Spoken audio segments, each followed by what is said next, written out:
On the news, more crisis in Edo State as lawmakers impeach Assembly Speaker and Deputy.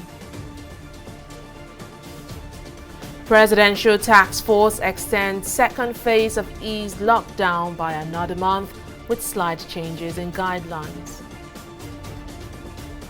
And angry Beirut residents demand answers as death toll from Tuesday's blast hit 137.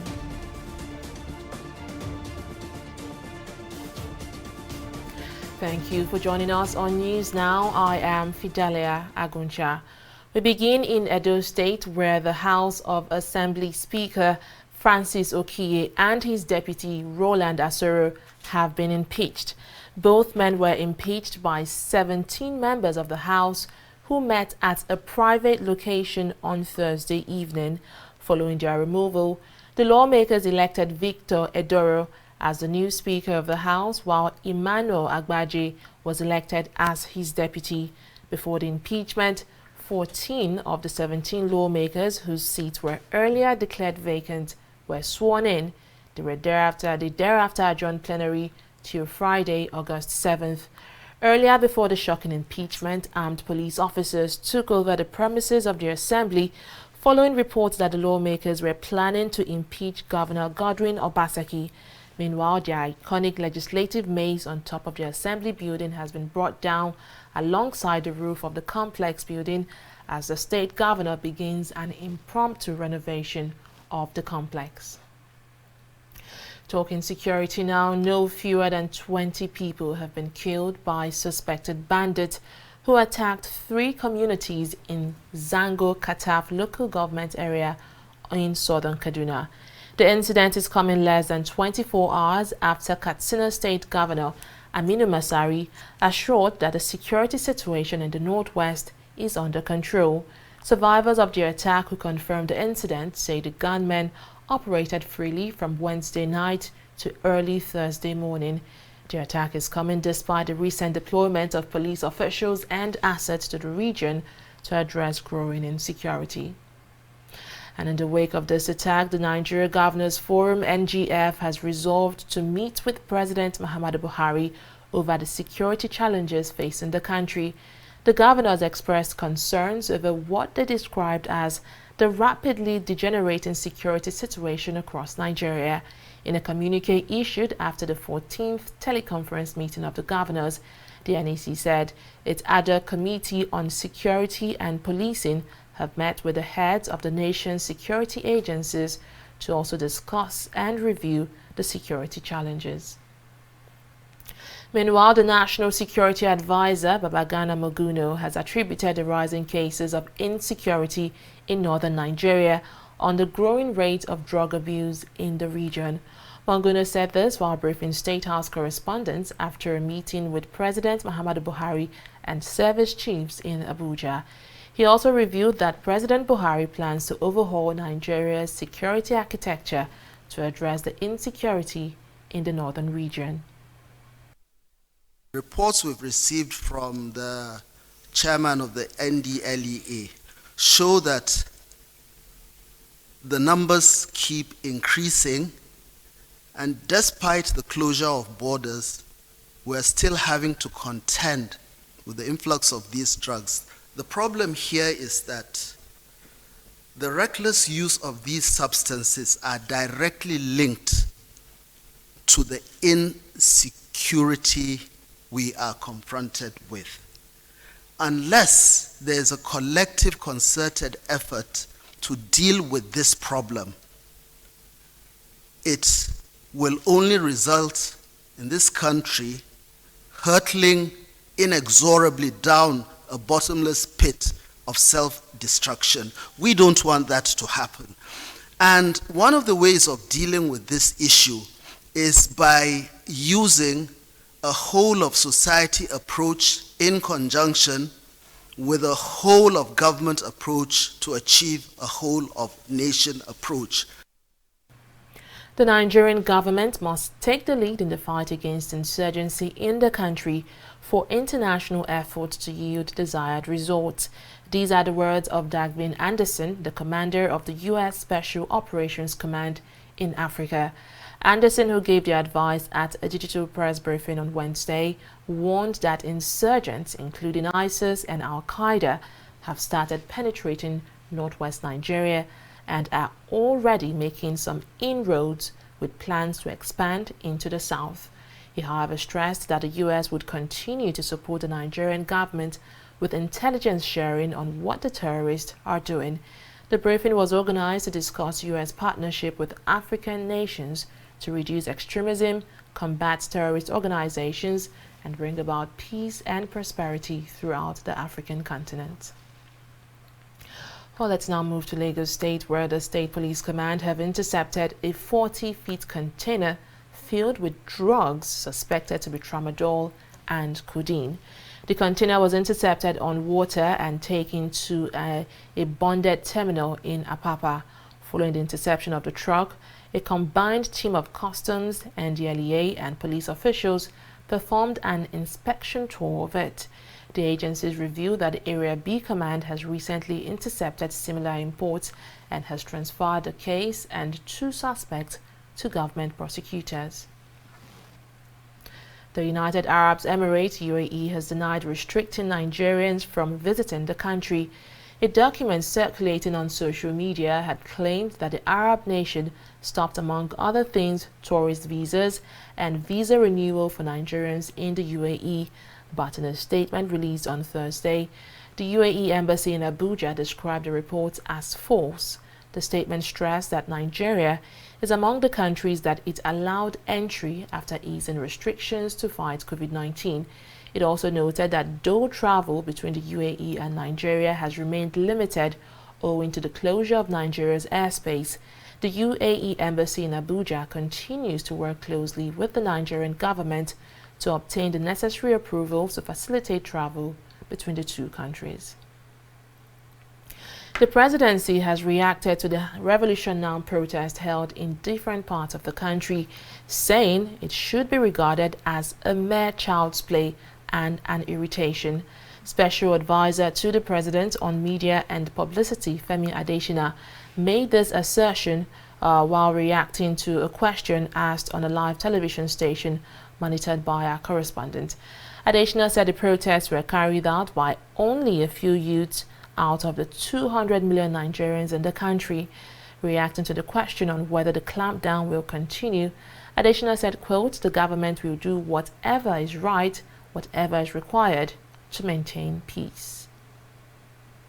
The management of the West African Examination Council, WAEC, Nigeria, has debunked reports of a fire outbreak at its headquarters in Abuja.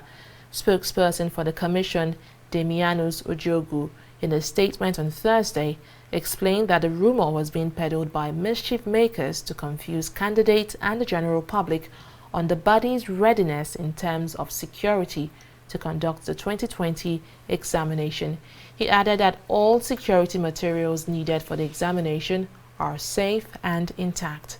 WAEC is scheduled to hold its 2020 senior secondary examination from August 17 to September 12. Let's take a break here, but still to come. Gambia declares state of emergency over growing COVID-19 cases as Mozambique extends lockdown by 3 weeks.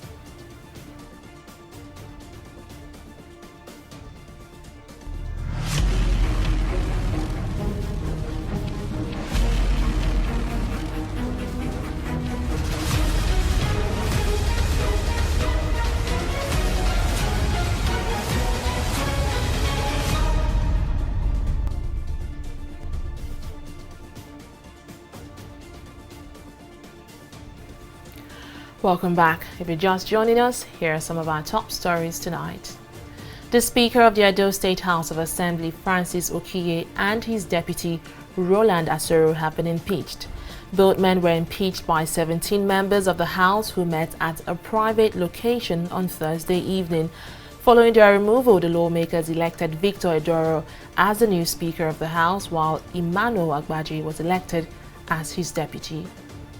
No fewer than 20 people have been killed by a suspected bandit who attacked 3 communities in Zango Kataf local government area in southern Kaduna. The incident is coming less than 24 hours after Katsina State Governor Aminu Masari assured that the security situation in northwest Nigeria is under control. The United Arab Emirates UAE has denied restricting Nigerians from visiting the country. A document circulating on social media had claimed that the Arab nation stopped, among other things, tourist visas and visa renewal for Nigerians in the UAE. But in a statement released on Thursday, the UAE embassy in Abuja described the reports as false.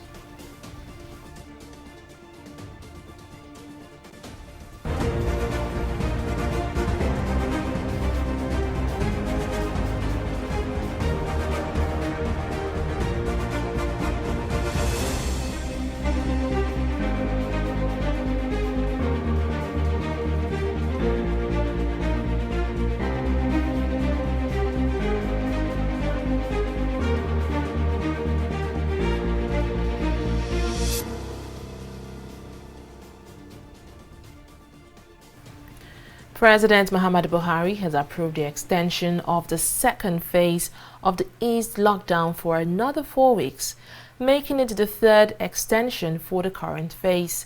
Chairman of the Presidential Task Force on COVID-19, Boss Mustafa, disclosed this during the task force briefing in Abuja on Thursday.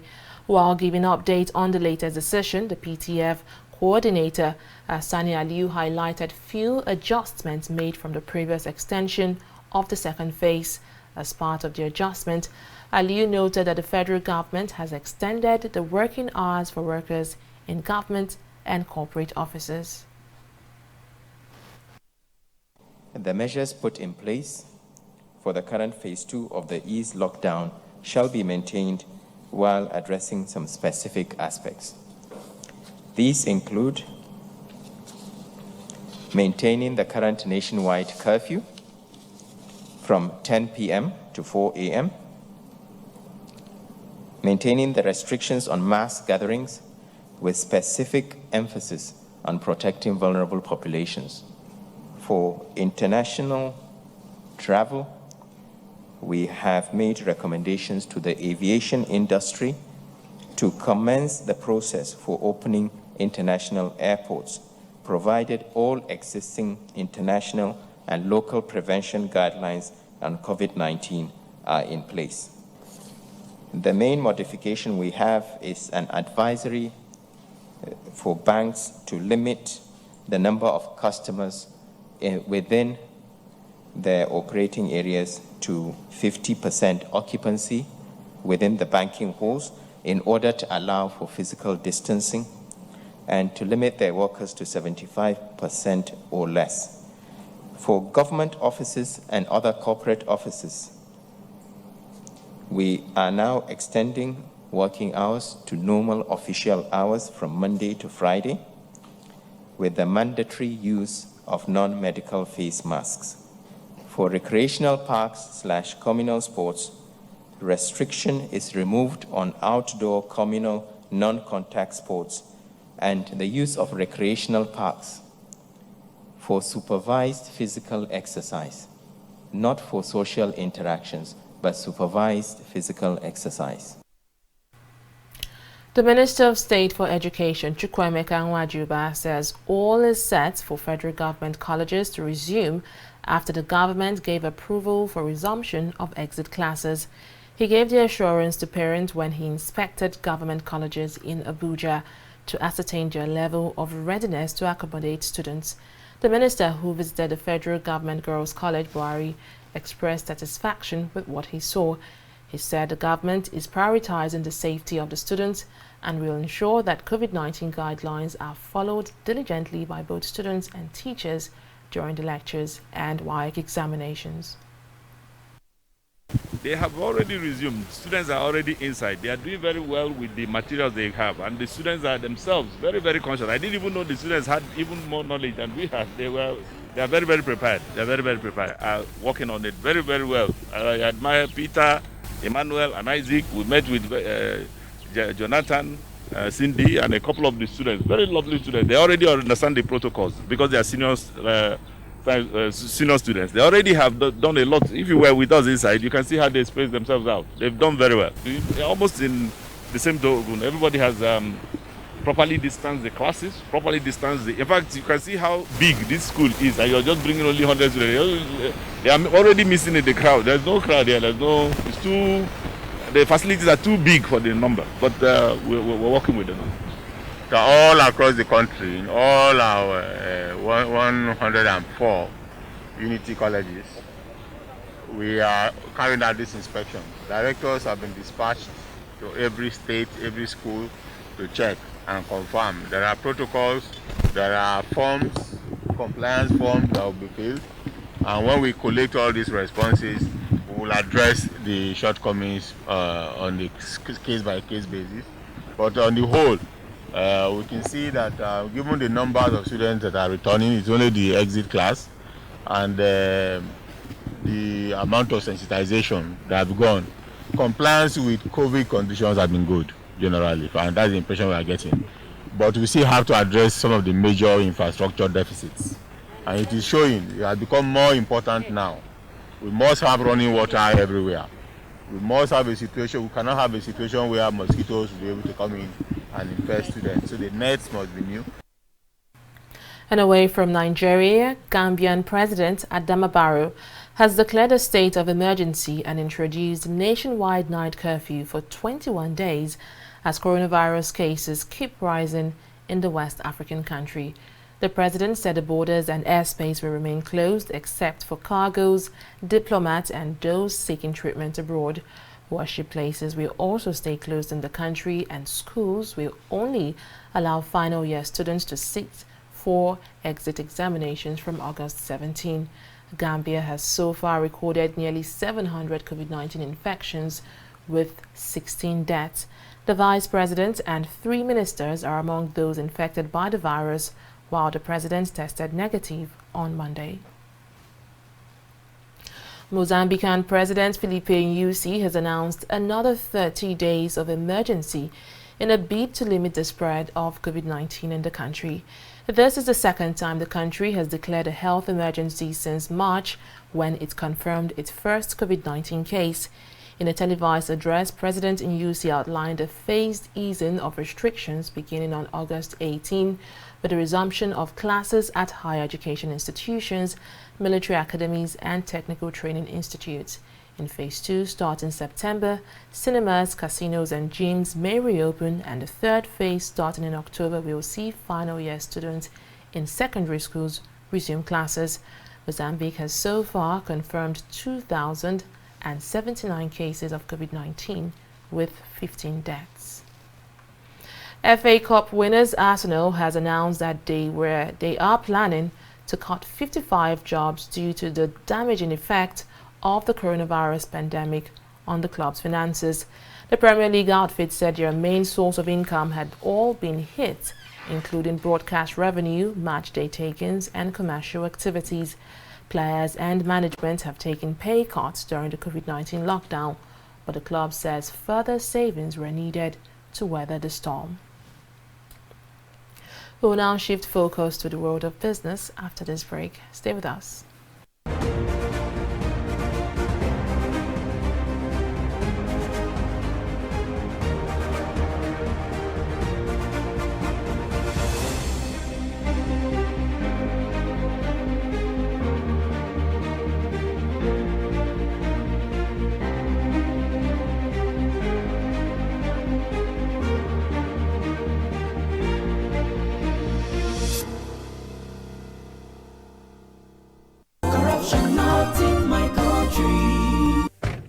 What is wrong with you? Man saying no. Say that I drove for more than 1 hour. Yeah, me. Ọ̀rọ̀ yín náà ni mò ń ṣe. Ọ̀rọ̀ yín náà ni mò ń ṣe. Ká kúrò fún Ọlọ́run. Ká satisfy yín níbi ọ̀rọ̀ yín náà ni mò ń ṣe. Ẹ wo jẹ́ ká lọ jàre. Ká kúrò nbí báyìí. Ẹ jọ̀ọ́ ẹ má bínú. Hello ọ̀gá. Màá dọ́dọ̀ yín lẹ́sẹ̀ yín. I am assure you 5 minutes. Màá dọ́dọ̀ yín. Ẹ gbà bẹ́ẹ̀. You are deceiving another customer just like you deceived us. Same way he deceived us. Eh? Why? Ètò ní iṣẹ́ yìí. Bó o bá kúrò ò lè jẹun, ò lè jẹun. Bó o bá kúrò ò lè jẹun ìyá mi. Bó o bá kúrò ò lè jẹun. Workshop mi leléyìí. Ibi tí èèyàn bá ti ń ṣe ló ti ń jẹ. Ìyẹn ló ń pè ní workshop. Ibi tó bá ti ń work ni kó má ti shop. You cannot base your business on lies. Go down now. It is corruption and it cannot work. Not in my country. Corruption not in my country. On TV360, we don't just ask the questions. What is wrong with amending the Constitution the way the National Assembly members have been doing it? We seek answers. Constitution is constituent. Our problem is not lack of laws. Our problem is lack of the willpower to implement our laws. Answers that provide clarity. While we negotiate, we should try to make it a point that the girls must be complete. The clarity you need to make informed judgment so that you can make the right decision and take action.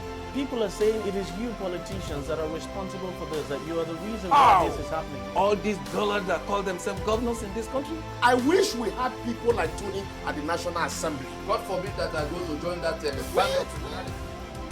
TV360, providing clarity to issues.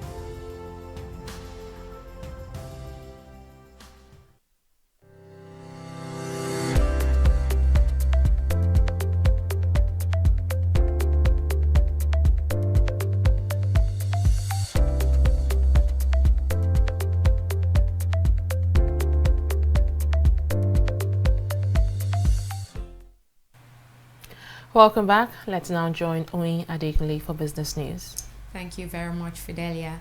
Total loans by the Chinese government and affiliate agencies to Nigeria is about $3.121 billion and constitutes only about 3.94% of Nigeria's total public debt of $79.3 billion as of March 31st. The Debt Management Office has said this on Thursday. It also revealed that in terms of external sources of funds, Chinese loans account for about 11.28% of the country's external debt stock of $27.67 billion by the same date. The DMO said the clarification was necessary to show that China is not a major source of funding for the Nigerian government, contrary to recent reports by certain persons, including members of the National Assembly, that Nigeria has mortgaged its sovereignty to China through loans. Minister of Aviation Hadi Sirika has intervened in the industrial action by the National Association of Air Pilots and Engineers, which paralyzed activities at Bristol Helicopters. Chairman of the association, Abednego Galadima, confirmed the development in the message issued in Lagos on Thursday.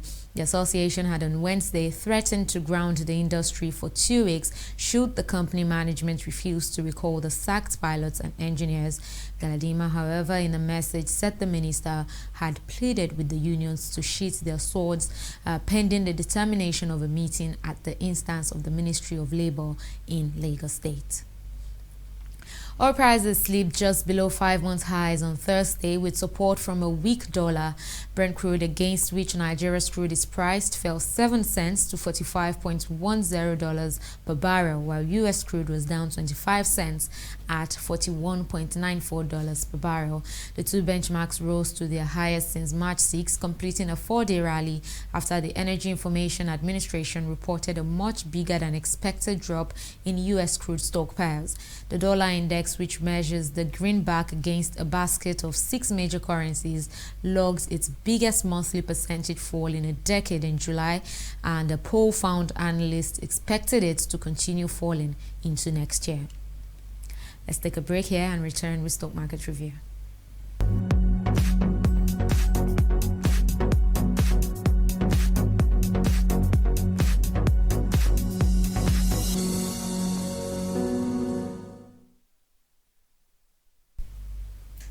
The Nigeria stock market continued its bullish run today as the all-share index gained by 0.19% to close at 24,930 basis points. The market cap also increased by the same margin to 13 trillion naira. Now, the gainers in the market, the NSE has actually maintained a positive run for 4 consecutive days as some blue-chip stocks such as Seplat, Stanbic IBTC, MTN Nigeria, and Guinness all recorded impressive gains at the close of trading today.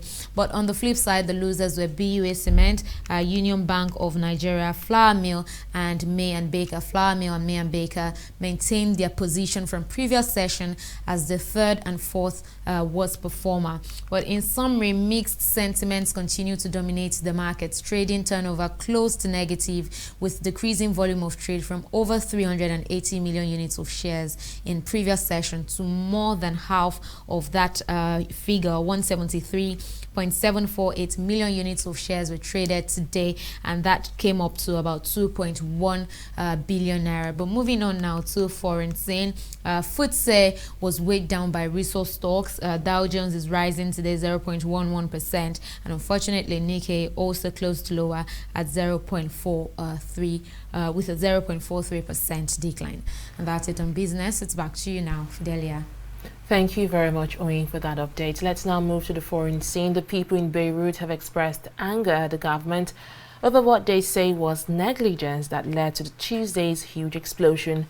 President Michael Aoun said the blast was caused by 2,750 tons of ammonium nitrate stored unsafely in a warehouse. Now, many have accused the authorities of corruption, neglect, and mismanagement. The blast killed at least 137 people and injured about 5,000 others, while dozens are still missing, and a 2-week state of emergency has begun. The government has also given a probe committee set up to unravel the cause of the blast 4 days to submit its findings, adding that anyone found responsible will be severely punished. Talking sports now, Inter Milan have completed a permanent signing of Manchester United forward Alexis Sanchez on a 3-year deal. The 31-year-old, who joined Inter last August after a season and a half at Old Trafford, has scored 4 goals in 31 appearances for the Italian side. Sanchez played 45 games for Manchester United after joining from Arsenal in 2018, scoring just 5 goals. He becomes the 3rd player to join Inter from United in the past 12 months, with striker Romelu Lukaku and midfielder Ashley Young having made similar switches. Oh, that's it on News Now. Many thanks for joining us. I am Fidelia Aguncha. Bye for now.